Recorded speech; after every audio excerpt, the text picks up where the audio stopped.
అప్పుడు నేను press meet 30వ తారీఖు పెడితే చాలా కీలకమైంది ఇది. 1వ తారీఖు ఒక ఉత్తరం రాసిండ్రు. 30వ తేదీ నేను ప్రెస్ మీట్ పెట్టంగానే మన రాష్ట్ర ప్రభుత్వం 1వ తేదీ నాటికి ఇది ఢిల్లీకి రాసిన ఉత్తరం. ఏం రాసిండ్రో నేను చదివి వినిపిస్తా. 30 నాడు నేను తిట్టినా, ఇది రాష్ట్రానికి ద్రోహం చేస్తున్నావు, ఇది అన్యాయము, అసలు నువ్వు మీటింగ్కి ఎట్లా పోతావు, నువ్వు ఎజెండాలు ఎట్లా పెడతావు అని ఈ ప్రభుత్వాన్ని మొత్తం బండారం బయటపెట్టి వీళ్ళు చేస్తున్న ద్రోహాన్ని రాష్ట్ర ప్రజల ముందు పెడితే 30 నాడు ప్రెస్ మీట్ పెడితే 1వ తారీఖు నాడు ఇగో ఇది ఢిల్లీకి రాసిన ఉత్తరం. ఈ ఉత్తరంలో ఏం రాసిండ్రో నేను చదివి వినిపిస్తా. However, the state of Andhra Pradesh is proceeding with illegal activities of construction and further preparation of DPR against the instructions of MOJS. It is further understood that the government of Andhra Pradesh is proceeding with the preparation of DPR of Nallamalla Sagar and CWC is also proceeding ahead with appraisal of its PFR. అంటే ఆంధ్రప్రదేశ్ ముందుకు పోతుంది, సిడబ్ల్యూసిలో కూడా ఈ tender ఈ యొక్క DPR appraisal ప్రక్రియ కొనసాగుతుంది.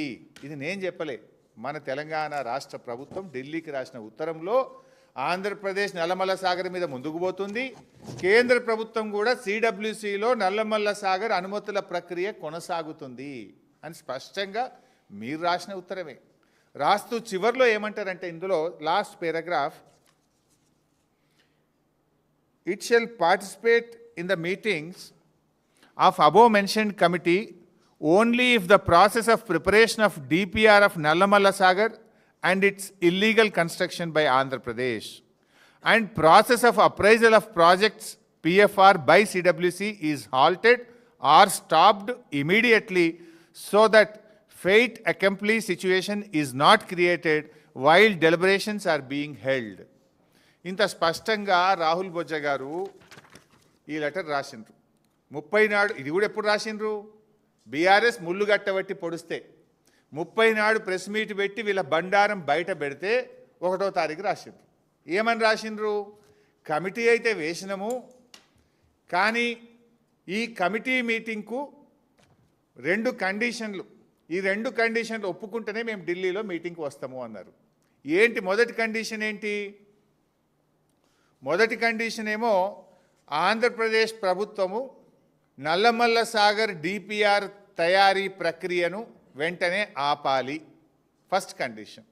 2వ కండిషన్ ఏంది, కేంద్ర ప్రభుత్వం సెంట్రల్ వాటర్ కమిషన్లో నల్లమల్ల సాగర్ అనుమతుల ప్రక్రియను తక్షణమే ఆపాలి.